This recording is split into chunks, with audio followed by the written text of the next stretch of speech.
Halo para pendengar. Em, Selamat bertemu lagi di Siniar Tentang Data, podcast tentang data. Kali ini saya kedatangan narasumbernya adalah Mbak Karlina Denistia. Sekarang Hai, sedang hai. menjalankan PhD di Tübingen Ya, University di Jerman ya, tentang quantitative linguistics. Tübingen University. Yes. Nah, mungkin Mbak Karlina boleh perkenalan dulu deh, lebih lengkapnya. Oke, halo. Thank you banget Ali buat kesempatannya. To be honest, aku agak grogi ya karena udah sekian lama aku nggak siaran. Karena aku dulu tuh penyiar radio, Li. Jadi, Oke. Wah, saya yang iya. deg-degan. Oh, jangan dong. Jadi, aku rasanya kayak siaran ulang lagi gitu kan. So, Oke. hi everyone. My name is Carlina. Dan saat ini aku baru S3 Kuantitatif Linguistik di Eberhard Karls Universität of Tübingen. Panjang nama universitasnya, Oke. nanti aku tulis kali Ya, gitu karena baiklah. buat ngapalinnya sendiri aja butuh waktu 3 bulan buat aku, apalagi buat yang baru dengar. Singkatnya sih University of Tübingen, Tübingen, Tübingen, Yes. Jerman. Dan aku udah ngambil PhD dari April 2016 dan aku berkutat dengan kuantitatif linguistik. Jadi Hmm. ilmu linguistik yang menggunakan data dan statistik untuk menjelaskan fenomena-fenomena kebahasaan yang ada. Terutama sih untuk Indonesia ya, karena aku fokusnya ke linguistik Indonesia. Gitu. Mhm. So, um, apa yang membuat akhirnya Mbak Karina memutuskan ngambil PhD di bidang itu, di quantitative linguistics? Oke, jadi buat teman-teman yang belum tahu, kuantitatif linguistik ini adalah salah satu uh, anakan, anakan, anakan dari ilmu linguistik secara umum. Jadi kuantitatif linguistik namanya juga kuantitatif ya. Jadi kita uh, berkutat dengan statistical method. Kalau misalnya bisa dijelasin pakai 3 kata nih, linguistik kuantitatif itu adalah pembuktian dengan angka. Jadi 3 kata itu tuh pembuktian dengan angka gitu. Dan kenapa aku ambil kuantitatif linguistik di sini nih, Li? Karena uh, dulu aku tuh udah meneliti tentang pembentukan agen dalam bahasa Indonesia, pe dan penasal. Kayak misalnya kita punya kata kerja tari, agennya adalah penari. Oke. Renang, agennya adalah perenang, Benar. gitu kan. Dan dua imbuhan itu tuh statusnya tuh nggak jelas gitu. Jadi kadang-kadang tuh ada linguis yang bilang bahwa imbuhan ini sebenarnya satu. Jadi ada 2 nih, pe sama penasal. Jadi sebenarnya si pe ini adalah anakan dari penasal. Itu teori pertama. Teori kedua ada yang bilang, oh enggak, mereka beda. Teori ketiga bilang, ada satu imbuhan lagi namanya per. Jadi kalau misalnya kita punya bertapa, agennya itu adalah pertapa, gitu kan. Tapi sekarang dia bertransformasi menjadi petapa. Hmm. Nah, jadi ada yang berpendapat, oh, imbuhan penasal itu sendiri. Dan imbuhan pe itu tuh adalah generasi muda dari imbuhan per. Nah, aku tuh udah neliti itu dari 2009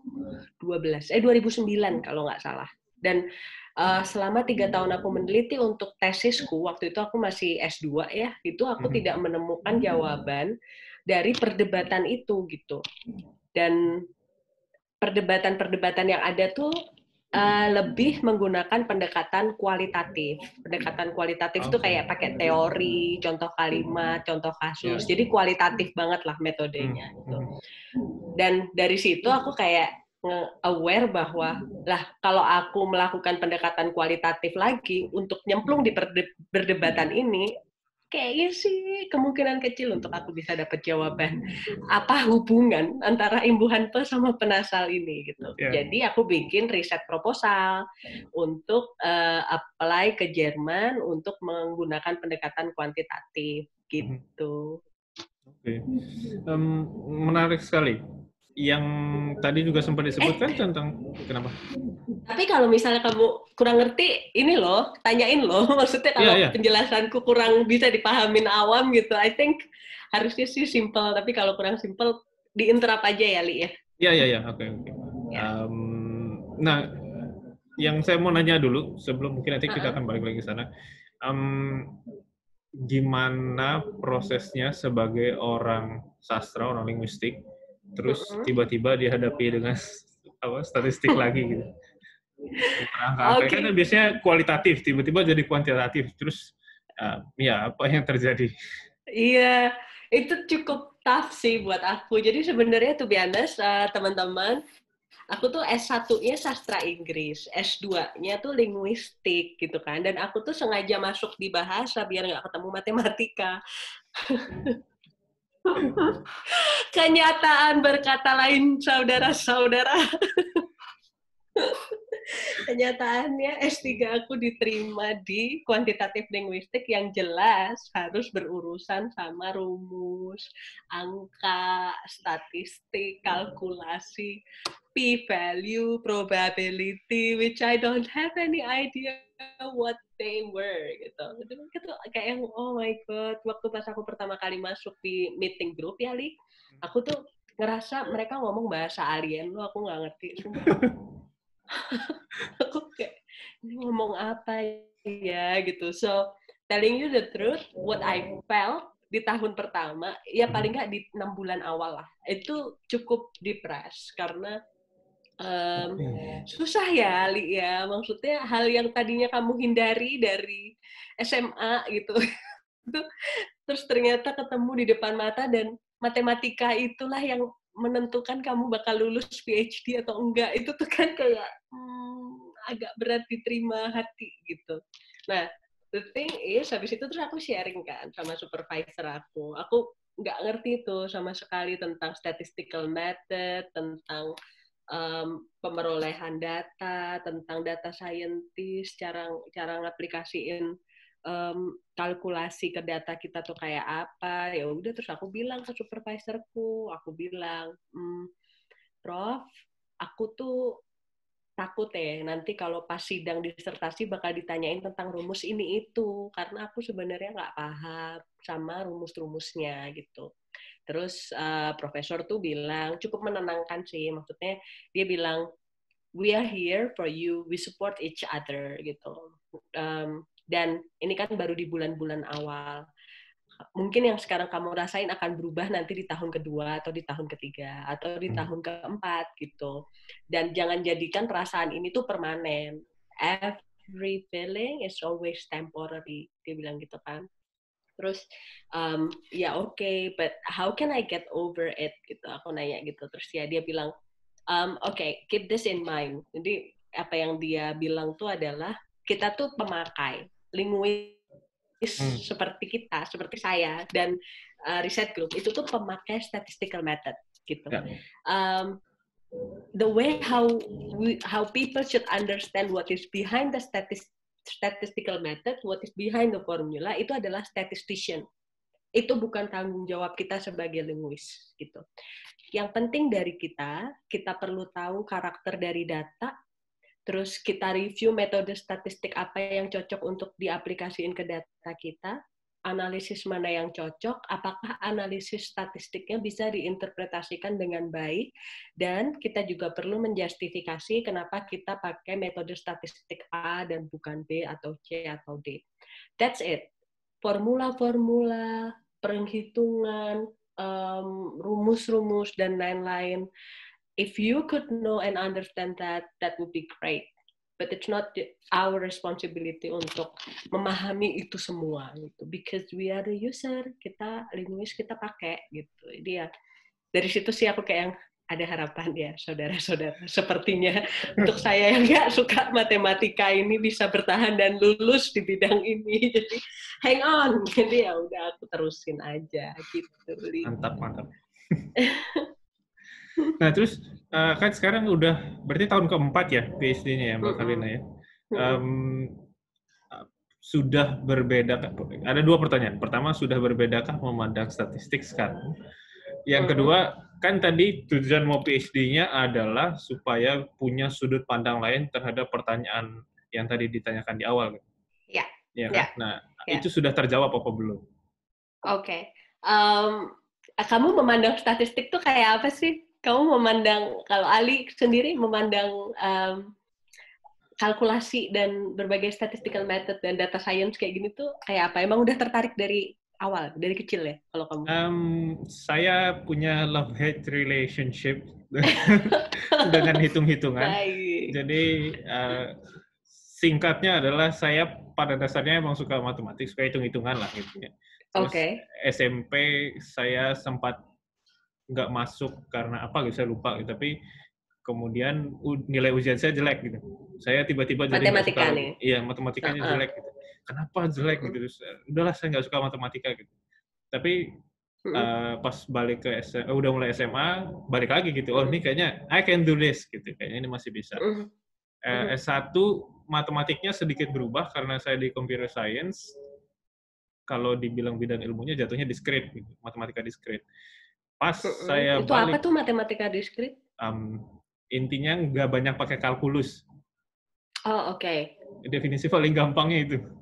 Nah terus Ya, pas ya. saya S2, keluar lagi kalkulusnya. Jadi pusing lagi gitu. Tapi akhirnya saya berusaha belajar sendiri dan ya, well, I survive. Yeah, but at least kan you start from, at least you do not hate it gitu kan. Iya, iya, Kamu iya. nggak benci gitu awalnya. Kalau aku tuh Ya. ya Tuhan, kalau bisa diinget-inget ya yang namanya SMA tuh ketemu soal fisika tuh bisa pamit ke kamar mandi terus rasanya kayak mual-mual muntah aja gitu. Itu fisika, matematika itu sampai segitunya gitu freaknya. Terus waktu pas ujian akhir nasional ya, waktu itu kan standar batas bawahku tuh 4,25 kalau nggak salah untuk bisa lulus. I'm pretty sure ketika ngerjain UAN matematika, habis itu tuh aku telepon guru matematika loh. Aku minta maaf karena mungkin aku nggak lulus gara-gara matematika, saking aku hopeless ya Li. Aku kayak alhamdulillah sih lulus ya, tapi you can imagine how scary mathematics is for me gitu at that time gitu. Dan ketika masuk ke sini, apakah perspektif itu berubah? Yes, I should admit ya. Ke arah yang lebih baik in term of nggak semual itu kalau ketemu matematika. Jadi aku nggak setakut itu kalau ketemu matematika. Jadi, but it needs training. In the process, aku memaksa diri untuk membuat aku terekspos dengan statistical method dan matematika dan kuantitatif stuff terhadap linguistik itu. Aku ikut kuliah yang kayaknya aku nggak paham deh sepenuhnya isi kuliah itu apa. But at least I force myself untuk terekspos gitu loh dengan banyak rumus-rumus, banyak istilah-istilah gitu. It was tough in the beginning. Cuman badan kita kan amazing ya. Maksudnya badan dan pola pikir kita tuh bisa di-set sedemikian rupa untuk dari yang tadinya nggak suka jadi suka gitu. And it worked for me. Ada kalanya aku juga self-talk gitu kayak yang ayo bisa ya ngerjain matematika, hey, itu tuh kayak ngomong sendiri, beneran, serius. Kamu tahu lah ya, anak rantau kan nggak punya kenalan siapa-siapa yang temen deket, yang apa-apa tuh sendiri gitu kan, pasti kan, Li. Jadi ya gitu, kayak meditasi, terus habis itu ngobrol ke diri sendiri, meyakinkan diri sendiri bahwa matematika itu tidak segitu scary-nya, you need mathematics, kamu perlu ini untuk bisa bikin paper, untuk bisa lulus. Kalau misalnya kamu nggak suka sama dia, at least dia tuh bisa jadi tool buat kamu untuk memenuhi mimpimu nanti, dia bilang gitu kan. Aku bilang gitu ke diri sendiri. So right now, dengan alhamdulillah ada kalkulator, ya kan? Terus habis itu ada bahasa pemrograman juga, ada device, ada laptop, itu sangat mempermudah aku untuk tidak perlu memikirkan manual calculation. Dan itu yang bikin tugasku, aku ngerasa kayak lebih ringan aja sih. Untuk ketemu matematika, iya. Berubah, iya. aku enggak setakut dulu karena aku masih bisa ngebayangin rasanya dulu tuh nggak enak banget kalau ketemu matematika. Sekarang aku chill lah ya, santai. Oh nggak paham, iya nggak paham, ya nggak masalah, ayo gitu. Nah terus kalau tentang imbuhan yang tadi nih apa namanya tentang imbuhan sama penasal, alhamdulillah aku udah publish satu paper, terus accepted satu paper dan ready to submit satu paper untuk menjawab statusnya SIPE sama penasal ini secara kuantitatif. Jadi udah terjawab, alhamdulillah, Alhamdulillah. ya. Udah kejawab, Li. Di paper pertama sih aku akhirnya menjawab dengan kita tuh berkutat pakai berapa ya, 3 jutaan kata kalau nggak salah. Jadi aku punya sumber database yang namanya Lively Corpora Collection, dan di situ tuh ada lebih dari 30 juta kata yang terdiri dari lebih dari 7 juta kalimat. Dan dari situ kita absorb semuanya kalimatnya, dan mereka provide anyway sih. Jadi kayak kalau mau mengakses kalimat-kalimat yang jumlahnya sekian, silahkan download di sini. Kita download, aku download, terus habis itu aku minta bantuan kolegaku untuk menghilangkan semua tanda baca, karena aku nggak butuh tanda baca, membuat huruf besar menjadi huruf kecil, karena aku butuh perenang dengan huruf besar sama dengan perenang dengan huruf kecil, ya kan? Aku juga butuh penari yang P-nya kapital huruf depan sama dengan penari yang semuanya huruf kecil, itu harus sama. Jadi kita preproses datanya itu, dan akhirnya kita dapat sekitar 3.500-an kata berimbuhan pe dan penasal. Dari situ kita lihat ada berapa jumlah kata pe dan penasal. Terus penasal itu kan punya varian ya, jadi istilahnya tuh kalau satu imbuhan tuh bisa punya beberapa siluman gitu, bisa jadi beberapa siluman, dan penasal ini tuh punya 6. Misalnya, dari kata tari, dia jadi pen, penari. Ya. Kalau bergabung dengan kata buka pintu, dia jadi pem, pembuka. Dia jadi pem, ya kan? Kalau bergabung dengan kata suka, like, dia jadi PENY, penyuka. Dan itu ada juga peng, kayak misalnya pengedar. Kalau misalnya kita bergabung dengan kata edar, itu dia jadi pengedar, peng. Terus ada juga pe itu sendiri, misalnya kita punya kata lukis, dia jadi pelukis. Yang terakhir penge tuh misalnya kita punya kata cek, dia jadi pengecek. Atau pel, dia jadi pengepel. Jadi ada tuh variannya. Pem, pen, penge, peng, sama pe. Nah, varian-varian ini tuh aku hitung lagi pakai rumus, namanya rumus productivity. Yeah. So, I focus more on the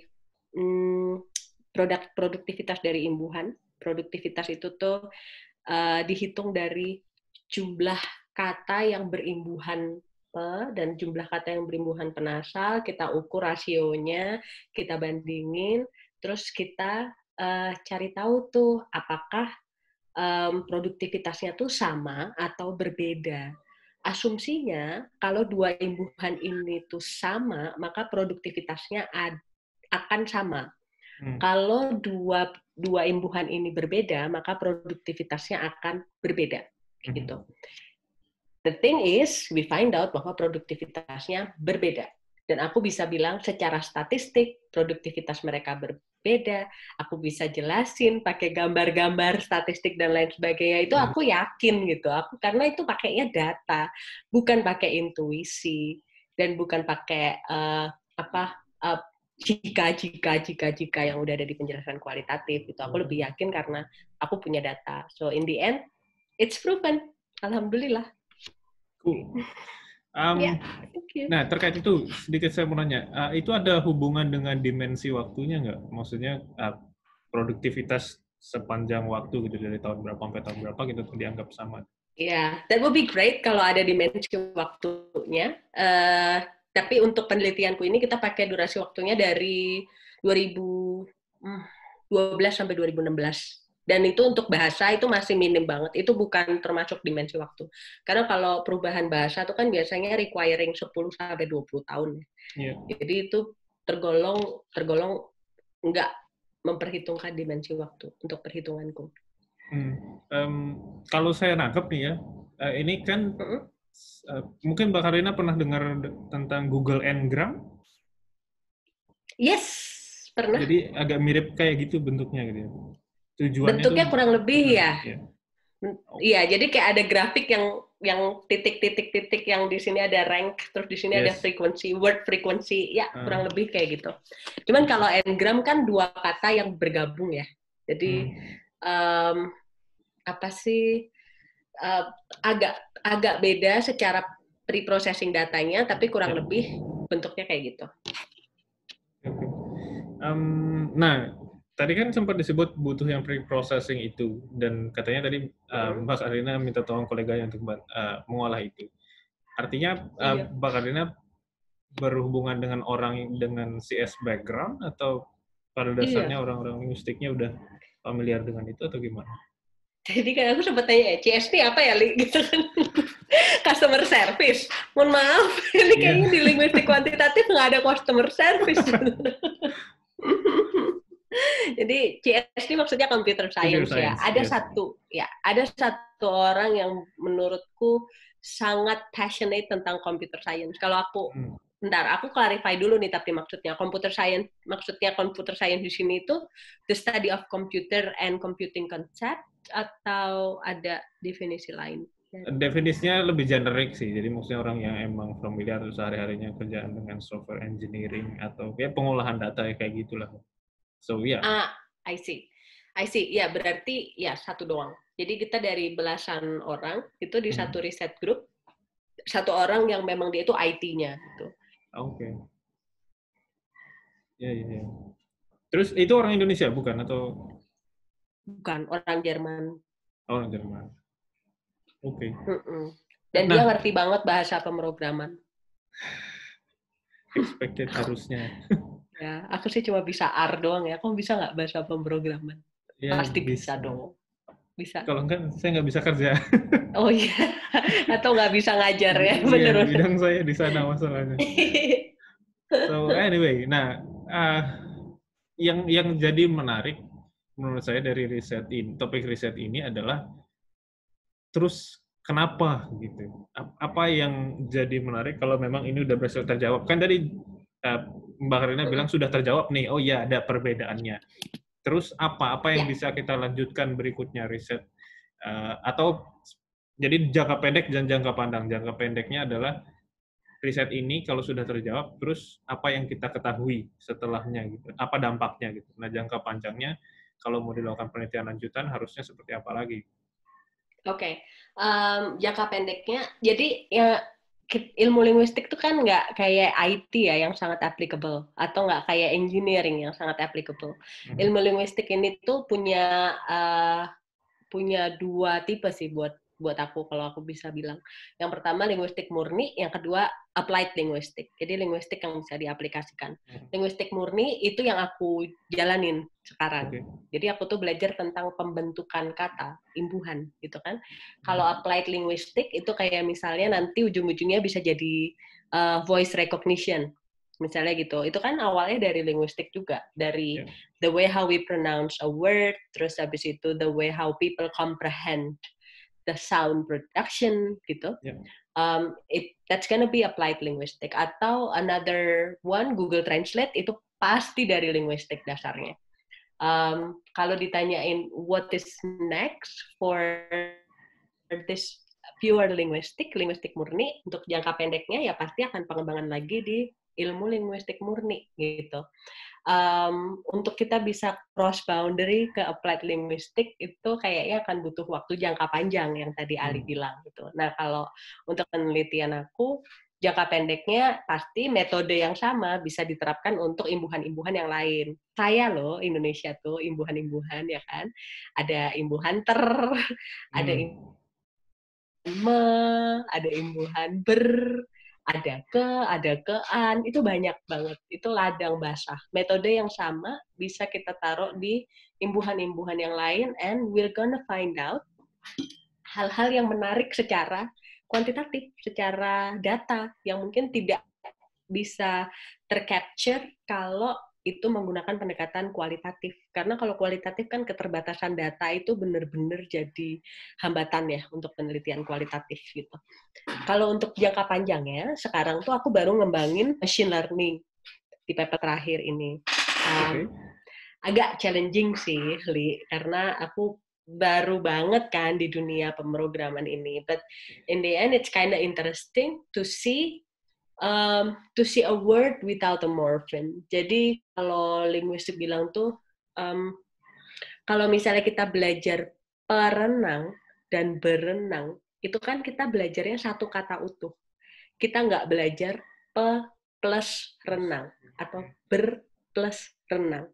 Kita baru tahu konstruksi pe plus renang tuh ketika SD atau SMP, bahwa ada sebuah konsep yang namanya imbuhan. Tapi seiring kita waktu dari kecil sampai sekarang, kita belajar tuh satu kata gitu. Jadi agak kontradiktif sebenarnya penelitian terakhir aku. Ketika di penelitian pertama dan kedua kita pakai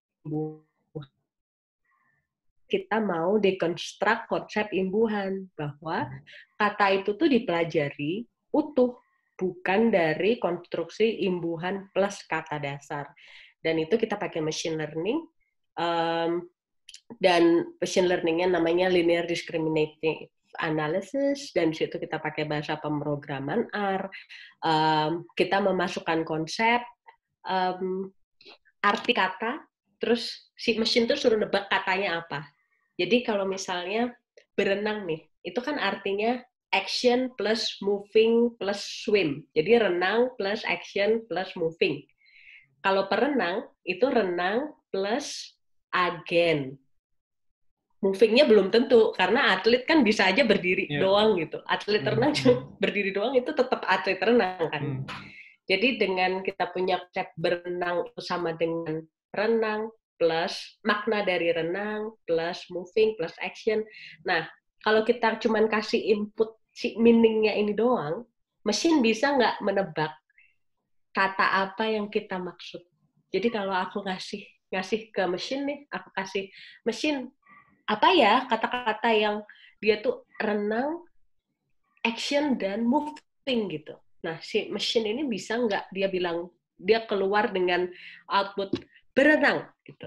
Bisa nggak tuh? And it's really challenging. It takes like a year kayaknya untuk akhirnya bisa membuat mesin itu tuh menjawab berenang gitu. Karena sebelum-sebelumnya mesinnya, aduh, bodoh banget sebenarnya. Yang namanya komputer tuh kayaknya dia seems like a most powerful tool, tapi without the human behind that tool, it's the dumbest thing. Sih kalau nggak pakai orang yang mengoperasikan komputer tuh ya, it's just a tool, it's just a device, it's not that powerful unless ada orang yang di belakangnya. Nah, sekarang aku baru ke machine learning itu gitu. Jadi kita kasih makna-maknanya sebagai input, outputnya si mesin bisa nggak mengeluarkan kata yang kita maksud. Jadi kayak tebak kata gitu. Mesin kalau aku kasih renang plus orang, aku diam aja kan. Aku mengharapkan mesin menjawab perenang gitu. Terus kata apa ya yang aku maksud? Terus mesin tuh kayak ngubah-ngubik, berenang kah, merenangkan kah, atau merenangi kah, atau terenang kah, atau perenangan lah, atau apa gitu. Aku pengen mesin tuh keluar dengan perenang. And now it works. Accuracy-nya dari machine learning itu sekarang udah 94%. Alhamdulillah. Itu tinggi. Iya, tapi berarti nggak ada struktur yang pasti untuk itu ya. Maksud saya kan kalau kita bicara machine learning kan sebenarnya itu sesuatu yang polanya tidak selalu sama gitu, atau tidak, nggak ada pohon yang kita bisa ikutin, kita alur yang bisa ikutin dari awal. Jadi kita pelajarin dari datanya sebenarnya apa yang terjadi, baru ditebak kira-kira kayak gini loh. So dalam bahasa Indonesia juga seperti itu berarti ternyata ada banyak dalam tanda kutip pelanggaran-pelanggaran itu kan? Banyak. Makanya ada ambiguitas kan dalam imbuhan. Kayak misalnya Mhm. ter itu bisa bermakna abilitatif atau capability, bisa juga bermakna accidental. Misal, kita bilang setelah berjam-jam mengotak-ngatik kunci gembok, akhirnya pintunya terbuka. Terbuka di situ tuh berarti kan dapat dibuka, abilitatif. Sedangkan kalau aku bilang bukumu terbawa nih sama aku, terbawa di situ tidak sengaja, accidental, bukan abilitatif. Nah, ambiguity itulah yang membuat bahasa Indonesia itu cukup unik gitu kalau aku bisa bilang ya, karena imbuhannya tuh sangat kaya dan untuk arti imbuhan itu sendiri tuh sangat tergantung sama banyak hal. Imbuhan mekan sama mei sendiri kan sampai sekarang masih belum firm tuh. Bedanya di mana sih mekan sama mei ini gitu. Memanaskan dia memanaskan air sama dia memanasi air tuh kenapa harus ada dua konstruksi? Artinya bisa sih mirip-mirip, tapi kenapa harus ada mekan sama mei? Tara, Yeah. tidak terfikirkan Ali. Gitu. Jadi those things yang pastinya iya, nggak ada satu struktur pohon yang itu tuh fix gitu. So it's challenging untuk belajar bahasa Indonesia. Apalagi dengan bantuan machine learning ini seharusnya kita bisa nemuin pattern ya dan nemuin general patternnya bisa diteliti. Gitu. Oke, ya ada hal lain nggak yang mungkin Mbak Karina temukan gitu atau ya selama ini pernah pelajari tentang tantangan itu untuk mengolah linguistik terutama untuk di bahasa Indonesia? Kalau buat aku tantangannya terutama untuk kuantitatif linguistik ini ya data sih, data tuh susah banget didapatnya, data kebahasaan kita tuh susah gitu karena ini yang aku alamin sendiri ya Li, ketika aku mau meneliti imbuhan pe sama penasal itu tuh aku ngontak yang bikin KBBI loh, yang bikin Kamus Besar Bahasa Indonesia karena aku butuh data mereka kan banyak tuh word entry-nya. Ya kan? Ada sekitar 30.000 dan itu kan penting buat aku karena aku butuh kata dasar apakah ini adjective atau noun atau adverb gitu dan aku butuh akses untuk bisa dapat sumber yang terpercaya. Aku tuh ngontak tim pembuat KBBI, aku ngontak tim penerbitnya, aku ngontak Kementerian Pendidikannya juga gitu untuk minta data itu sampai supervisorku sendiri bilang kau perlu surat resmi nggak gitu untuk minta data dari KBBI ini gitu. Aku bilang ya oke gitu terus aku lampirin tetap nggak bisa Li. I mean aku kayak yang ini kan buat penelitian ya bukan buat komersil gitu. Cukup ironis sih sampai segitu susahnya. Jadi 2 bulan aku berkutat dengan administratif staff itu dan aku jadi kayak yang kalau gini terus tarik ulur terus maju mundur terus serba nggak pasti aku nggak bisa move on nih untuk penelitianku apa kabar nantinya. Akhirnya ya itu aku pakai data dari Leipzig Corpora Collection yang itu dari Leipzig tuh Jerman gitu. Itu tuh kayak buat aku tuh cukup ironis. Aku neliti bahasa Indonesia dan data terbesar yang bisa aku dapat tuh provided by Germany gitu. Aku kayak oke gitu. Jadi birokrasinya susah untuk dapat data susah. Itu cukup challenging sih buat aku. Terus yang kedua masih ada stigma bahwa berbagi data itu tuh tabu. Itu yang aku rasain. Jadi bahwa data itu tuh cuma punyanya peneliti yang sudah bekerja keras mengolah data. Ini data cuma punya aku aja, nggak boleh aku sharing-sharing gitu. Aku masih ngerasa itu karena aku ikut di beberapa konferensi ketika aku bilang topik penelitiannya menarik, datanya dari mana, jumlah datanya seberapa besar. Aku kan selalu butuh data ya, Li ya, kalau untuk kuantitatif linguistik kan. Terus 500 kalimat, 500.000 kalimat, 500.000 kalimat lumayan nih aku gitu kan. Terus boleh nggak aku di-share datanya gitu, tapi beliau kayak enggan gitu untuk sharing data. Itu tuh rasanya tuh kayak ya udah nggak apa-apa, I totally understand gitu. Tapi it also opens my eyes bahwa ternyata berbagi data itu tuh masih belum menjadi hal yang dirasa bentuk support atau dirasa baik untuk keberlangsungan penelitian linguistik Indonesia gitu. Karena kalau aku bisa analogiin ya, data itu kan kayak bahan mentah. Kalau ada 3 orang sama-sama dikasih ayam sama tepung, dengan olahan dan metode yang mirip-mirip, tapi itu pasti hasil outcome-nya nggak akan ada yang identik. Apalagi linguistik, ilmu bahasa dan ilmu sosial gitu, bukan ilmu eksak. Pasti tuh buat aku tuh nggak ada ruginya untuk bagi data. That's why aku pribadi, aku selalu meng-encourage orang lain dan aku sendiri membebaskan dataku. Jadi kalau papernya udah publish, paperku udah publish, dataku ikut publish. Gitu. Silahkan dipakai. Ya, jadi itu kayak open access gitu kan. Silahkan dipakai, ini dataku, ini code analisisku, bahkan aku kasih.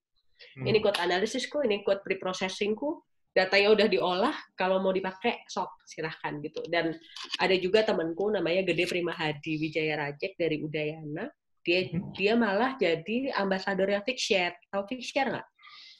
Nggak. Figshare itu platform untuk berbagi data. Jadi dia jadi ambasadornya Figshare atas Indonesia. Dan ketika aku kolaborasi nih sama orang lain, aku akan dari awal bilang, data kita akan publish kan? Aku akan pertama pasti bilangnya kayak gitu. Kalau nggak mau publish, pikir-pikir deh. Aku mungkin bisa kolaborasi sama yang lain gitu. Karena misiku tuh gitu, saking susahnya aku cari data, sekarang dataku aku publish aja. Gitu. Nah, pengumpulan data ini sebenarnya menarik karena ya buat orang kayak saya yang bekerjanya di bidang machine learning juga, ya data memang jadi sangat penting. Pertanyaan saya lebih ke kalau di kasusnya Mbak Karina, apakah data teksnya itu harus ada kriteria tertentu atau sebenarnya bisa teks apapun itu pada dasarnya gitu? Tergantung penelitiannya sih. Kalau kamu sendiri tapi ngalamin kesulitan nggak sih untuk mengakses data kayak dalam hal birokrasi atau apa gitu? Iya, kalau untuk Indonesia biasanya susah. Tapi kan kami Ya, karena kan. anak-anak yang dengan background-nya sudah ngerti IT lah ya. Jadi kadang-kadang masuk ke gray area-nya gitu. Jadi istilahnya scraping. Jadi ada misalnya situs berita terus kita ngambil. Pada dasarnya kan orang bisa buka-buka situs berita terus ngebaca gitu. Nah, kita membuat komputer untuk ngambilin teks-teks itu yang sebenarnya itu area abu-abu, mungkin boleh kadang enggak. Ya. Ada juga beberapa linguis yang akhirnya kerja sama orang IT untuk yaitu scraping status Facebook, status Twitter, karena kan bahasa sangat dinamis ya di media sosial. Itu kayak menarik aja untuk diteliti. Ya benar. Untuk kriteria-kriterianya di bidangku pembentukan kata enggak. Selama ada kata, yaitu menjadi dataku gitu. Tapi untuk di penelitian yang lain, misalnya ada yang namanya sosiolinguistik, itu kaitan antara linguistik dengan kondisi sosial masyarakat. Mungkin mereka akan punya data restriction tersendiri gitu. Kayak misalnya ucapan-ucapan dari orang borjuis itu akan berbeda dengan ucapan-ucapan dari tukang beca atau dari businessman gitu. Jadi mereka akan punya suatu kriteria tertentu yang membuat data mereka menjadi lebih valid gitu. Kalau untuk aku pribadi, pembentukan kata sih, I must say nggak begitu restricted sih untuk pengumpulan datanya. Menarik. Ya jadi misalnya kalau ya itu misalnya saya berikan contoh berita-berita gitu, kumpulan berita dari suatu situs gitu kan berarti bisa ya harusnya. Bisa kalau untuk penelitian aku ya, bisa. Itu si Leipzig Corpora Collection itu dia tuh scripting itu juga. Jadi dia udah dari 2000, dia udah scripting dari 2006. Dari 2012 sorry. Dari 2012 dia udah scripting sampai sekarang. Dan mesinnya masih terus jalan. Jadi makin banyak aja itu datanya, udah makin banyak, makin gede gitu. Oke. Ini sebenarnya Menarik sekali. Saya masih banyak yang pengen saya tanya, terutama referensinya Mbak Karina. Tapi nanti nggak kelar-kelar. Ini udah hampir 40 menit kita ngobrol sekarang. Iya bener. Aku Ternyata banyak ngomong ya, Li. Sorry, Li. enggak apa-apa. Justru ini sesuatu kesempatan yang jarang buat saya karena ya ketemu orang linguistik beneran, terutama yang akhirnya nyemplung di kuantitatif linguistik. So, satu pertanyaan terakhir deh. Kalau kita bicara kuantitatif linguistik di Indonesia seberapa berkembang?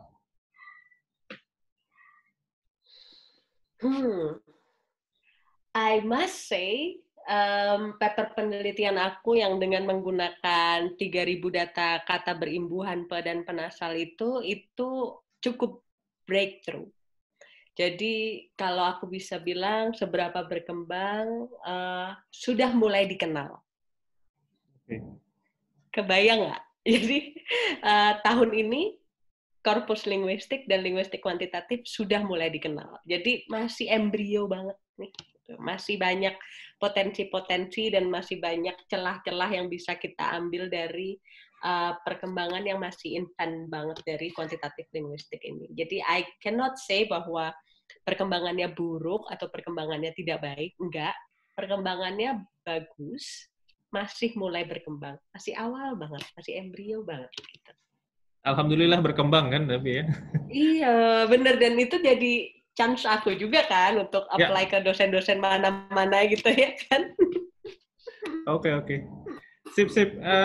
Paling itu aja. Thank you so terima much, kasih Ali. waktunya, Mbak Karina. Sama-sama. Next time mungkin saya akan undang lagi dan saya akan coba temukan dengan teman saya yang memang di computational linguistics background-nya. Mungkin mereka punya pertanyaan lebih banyak. Oh, malah mungkin aku yang bakalan nanya-nanya lebih banyak. Aku kan baru kenal computational linguistics 4 tahun yang lalu. Iya, jadi itu makanya justru kan jadi menarik pembicaraannya ketika ditemukan yang saling membutuhkan ini. Karena kan kita juga butuh background-nya. Kenapa sih kok bisa kayak gitu? Ya, kolaborasi. So, ya itu aja. Bener. Terima kasih Mbak Karina waktunya, terima kasih ceritanya. Semoga nggak bosan-bosan saya.